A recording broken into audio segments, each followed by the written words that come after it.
Existem uns princípios eletrostáticos chamados de princípio da atração e da repulsão. Aí, nesses princípios de atração e da repulsão, a gente vai analisar o sinal de cada carga, para dizer se é uma atração ou se é uma repulsão. Então, quando a gente está analisando esses sinais, a gente vai analisar esses sinais de acordo com uma força, que é chamada de força elétrica. Então, se essa força elétrica estiver apontando do jeito que está aí, é porque isso aí é uma repulsão. Por que, professor, repulsão? Porque é o seguinte, cargas de sinais diferentes tendem a se repelir. Eles não querem ficar um próximo do outro. É como se eles fossem intrigados. Então, o princípio da atração e da repulsão é isso. Quando eu tiver cargas positiva e positiva, ou seja, corpos eletrizados positivamente, dois. Então, positivo e positivo, eles não se tocam, eles se afastam. Quando eu tiver dois corpos negativos, vai acontecer a mesma coisa. Eles vão fazer o quê? Se repelir. Agora, quando eu tiver corpos de sinais diferentes, eles vão se atrair. Então, o princípio eletrostático da atração e da repulsão diz que corpos com sinais iguais se repelem. Corpos com sinais diferentes se atraem. Então, quando as cargas forem iguais em sinal, se repelem. Quando elas forem diferentes em sinais, elas se atraem. Então, esse é o primeiro princípio da eletrostática. Então, cargas elétricas de mesmo sinal se repelem e de sinais opostos se atraem. Então, carga elétrica a gente não cria, não perde, ela apenas vai se transferir. Então, quando a gente tem um sistema eletricamente isolado, a soma dessas cargas elétricas é constante. Então, você tem lá um sistema fechado, isolado, que não troca informações com quem está fora, nem troca informação, só troca informação com quem está ali naquele ambiente, dentro. Então, você vai, olha, tem 10 cargas agora. Aí tem 10 cargas. Aí você vem olhar de noite, sai de manhã, aí você vai olhar de noite. Quando você chega lá, tem as mesmas 10 cargas. Então, no sistema eletricamente isolado, a soma dessas cargas sempre vai ser constante. Se tiver 100 cargas lá dentro, sempre que você for analisar, ele vai ter a mesma quantidade de carga, porque ele é um sistema isolado. Faça isso aqui rápido. É o seguinte, quando a gente tiver um sistema e essas cargas entrarem em contato, o que é que pode acontecer? Tivesse dois corpos, um corpo carregado positivo e outro carregado negativo, e eles estiverem ali naquele ambiente isolado, o que é que vai acontecer? Ele vai ter uma carga, o outro corpo vai ter uma carga. Se a gente somar, a gente vai ter um valor antes de colocar esses dois corpos em contato. Aí a gente vai e coloca esses dois corpos em contato. Após o contato, esse valor de carga de 1 e de 2, ele pode mudar. Mas quando a gente somar o valor dos dois, tem que dar igual ao valor que ele tinha antes do contato. Por exemplo, se aqui é 5 e menos 3, quando a gente soma, isso aqui dá 2. Menos 2, na verdade. Após o contato, o que pode acontecer? Pode ser que esse aqui fique menos 4.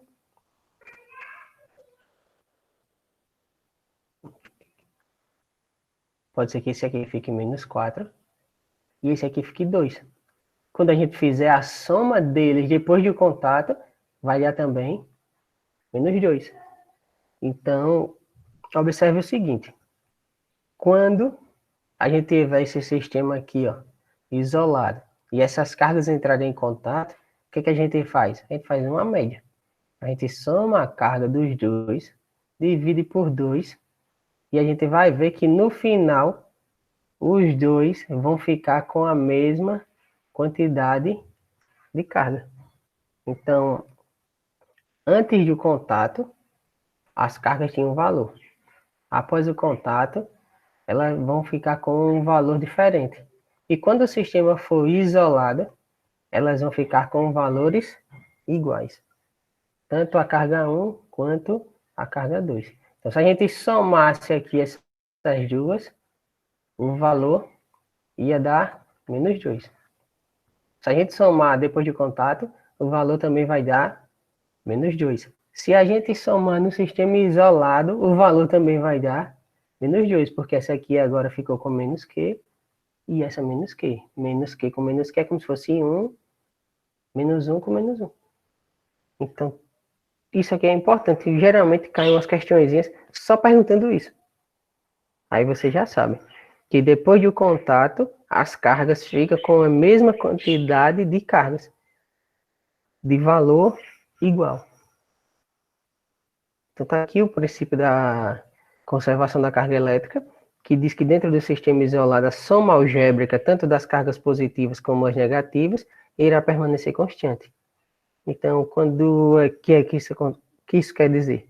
Que a soma da quantidade de cargas que ele tinha antes tem que ser igual à soma da quantidade de cargas que ele tem depois. Por isso que a gente diz que se conserva. Aí lá no roteiro tem uma questãozinha dessa aqui.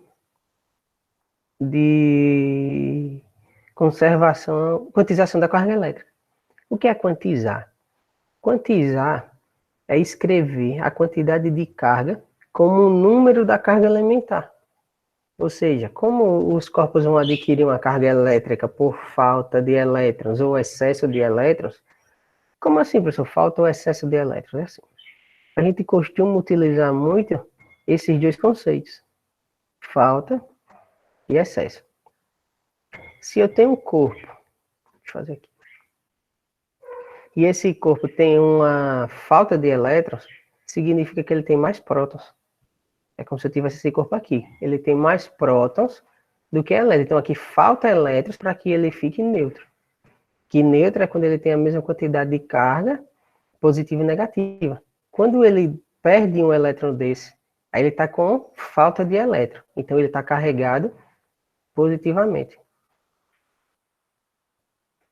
Quando esse corpo tem um excesso de elétrons, então ele tem mais cargas negativas do que positivas, a gente diz que ele tem um excesso de elétrons e ele vai estar eletricamente negativo. E como é que eu faço para calcular a quantidade de elétrons em excesso ou elétrons em falta? Através da quantização da carga elétrica, onde a quantidade de carga que esse corpo possui, N, é uma quantidade de elétrons em falta ou em excesso, que tem que ser um número inteiro. E quando tem esse Z aqui representando o conjunto dos números inteiros com o símbolo de mais, significa que só pode ser números inteiros positivos. A carga elementar sempre vai ter esse valor aqui, de 1,6 vezes 10 a menos 19. E lembrar que o sinal positivo representa falta de elétrons. É como se ele fosse uma contradição, né? Então, o sinal positivo está faltando elétron.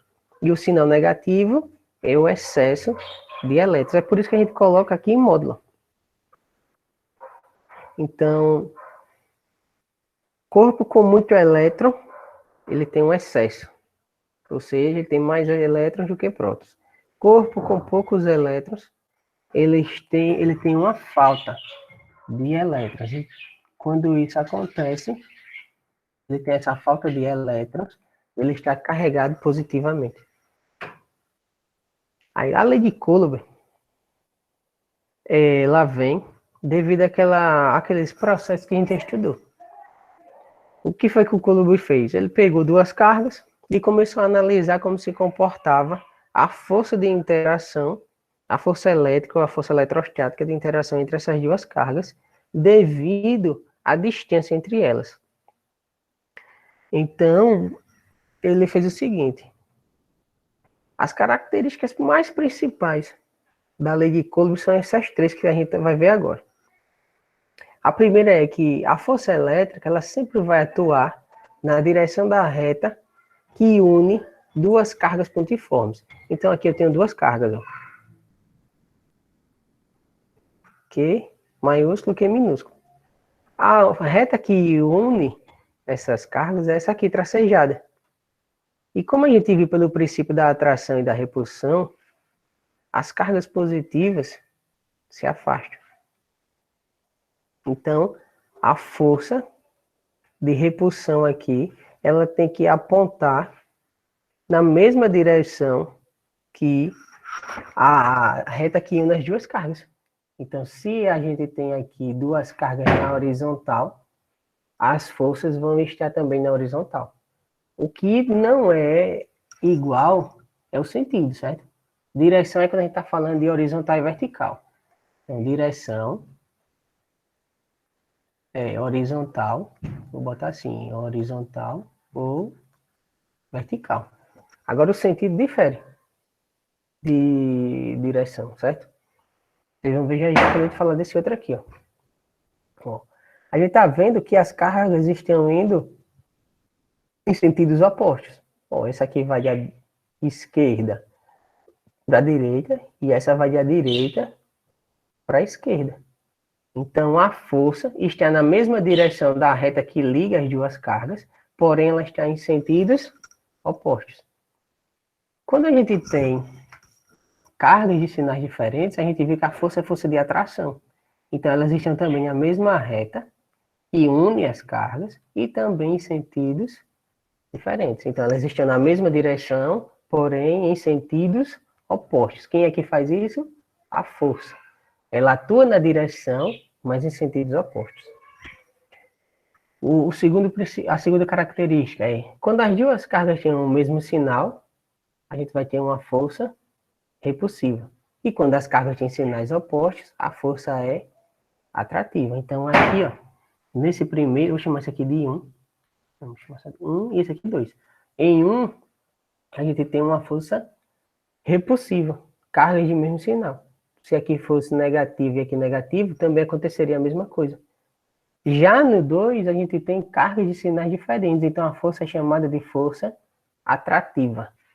Então, essa força atrativa é devido a ter uma carga positiva e a outra negativa.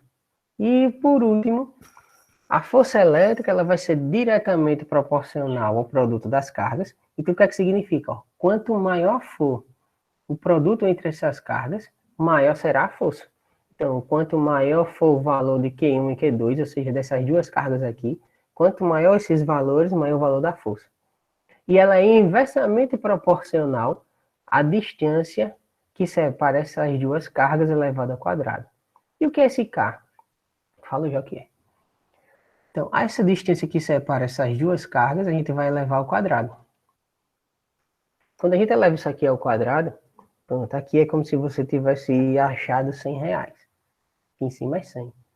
Se você tem mais 10, aí vai ser 10. Aqui a gente vai só somando. Então, quanto maior for o valor aqui em cima, maior é a força. Agora, se aqui em cima a gente tem só os 100, aí você acha mais duas pessoas. Aí você eleva isso aqui ao quadrado, aí você vai ter que dividir com 4.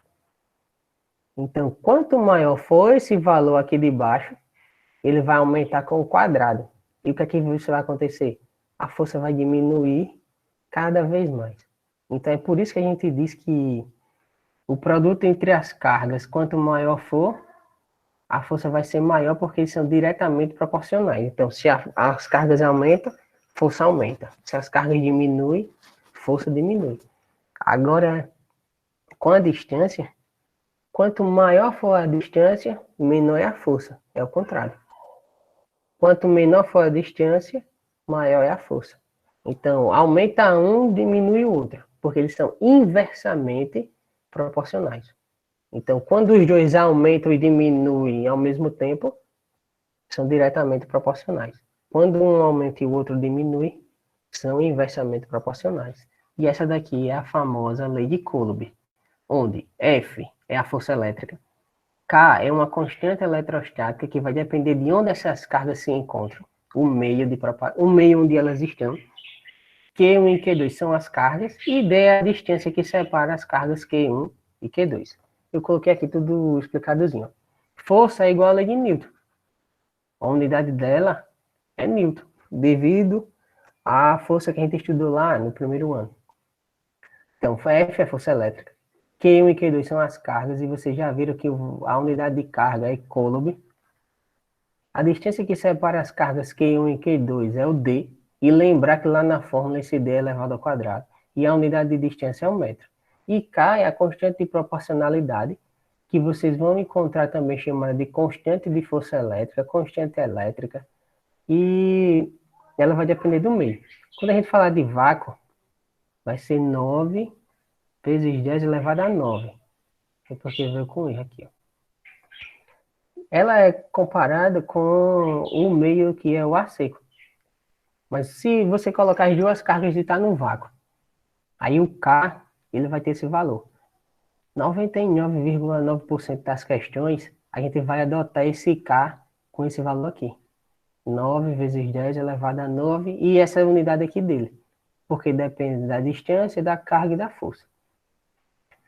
Nos outros meios que essas cargas estiverem inseridas, o que é que vai acontecer?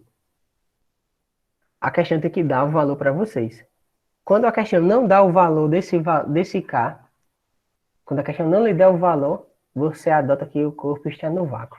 Ou então a própria questão já diz, o corpo encontra-se no vácuo. Aí você tem que saber que o valor da constante é esse. Se acostume, porque 90% das questões não dá esse valor. A gente coloca porque a gente é bonzinho na hora da prova, para vocês não esquecerem, mas não é nem dá não o valor. Então, lembre-se de guardar o do vácuo. Pronto, o do vácuo ele não é obrigado a dar para vocês. Agora, esses outros aqui, ele tem que dar o valor para vocês, que não é usual fazer questão com isso aqui. O usual é fazer com o vácuo. Pronto, aí tem dois exemplos para a gente fazer para encerrar a aula. No primeiro exemplo, a gente vai utilizar o conceito de quantização da carga elétrica. Se vocês depois observarem, lá no roteiro tem uma questão dessa.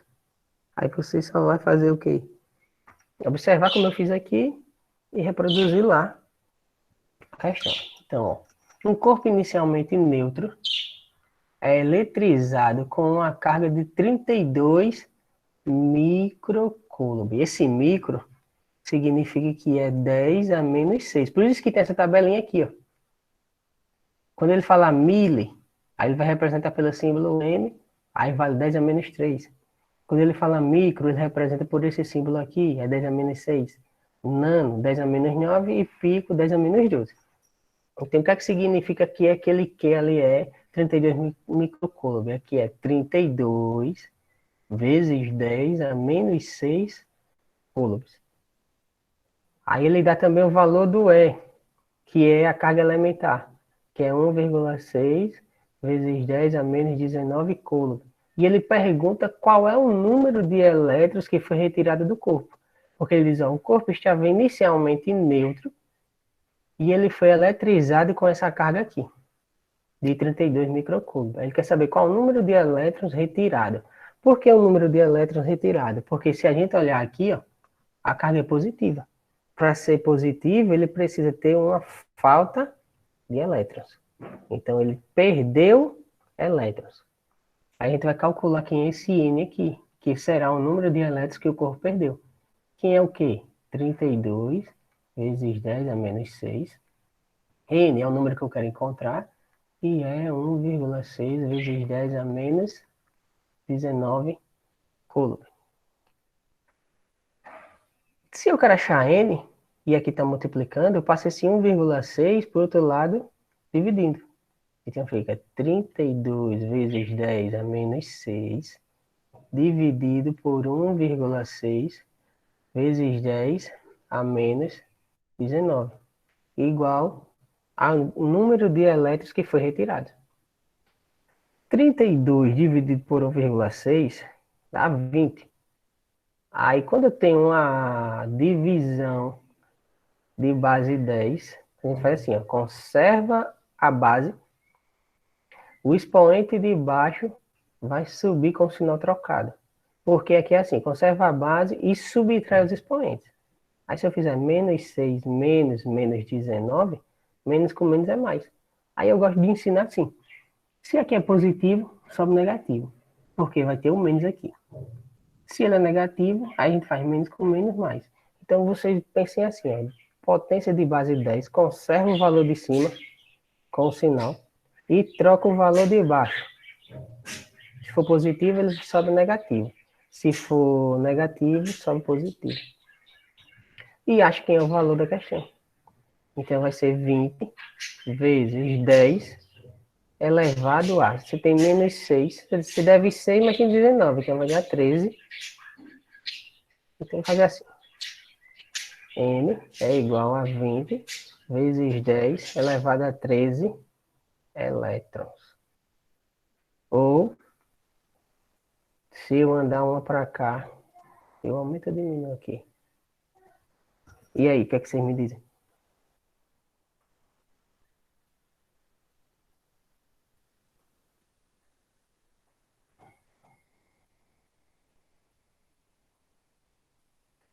Eita.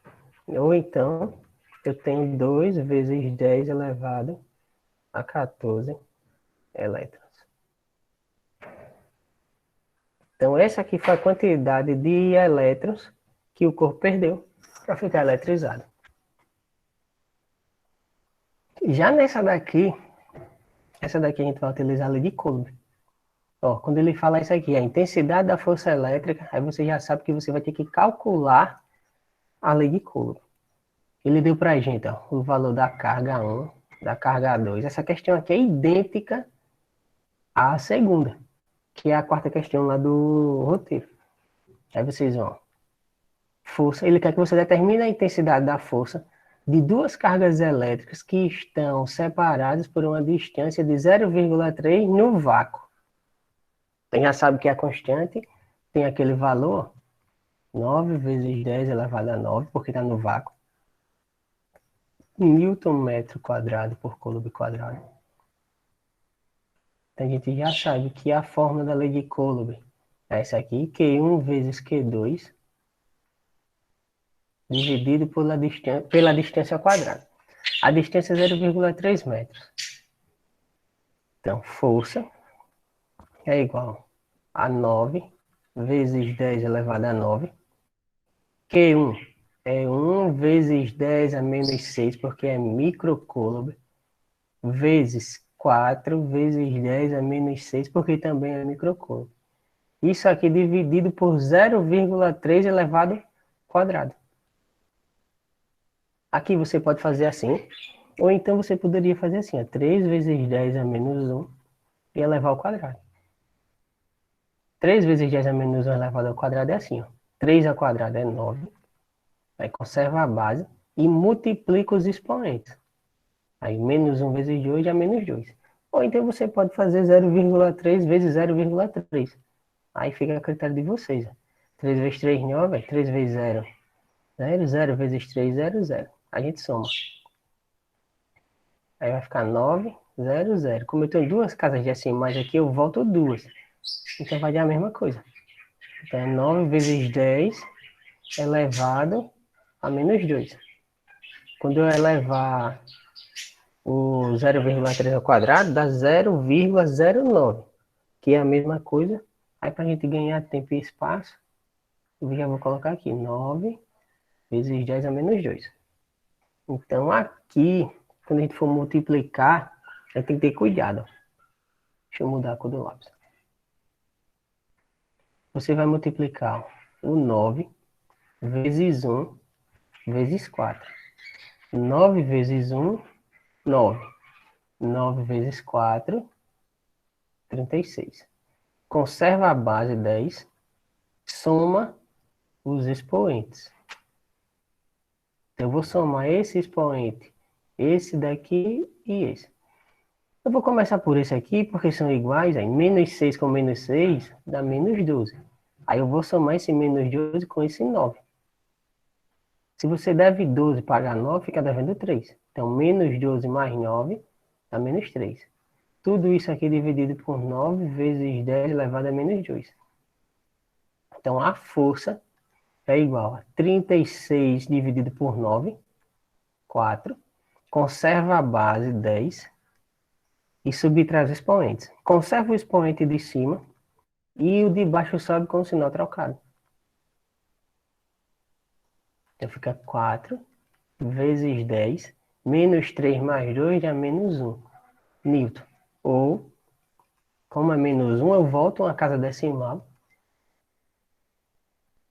Então, essa daqui é a força de interação entre essas duas cargas, de repulsão ou de atração.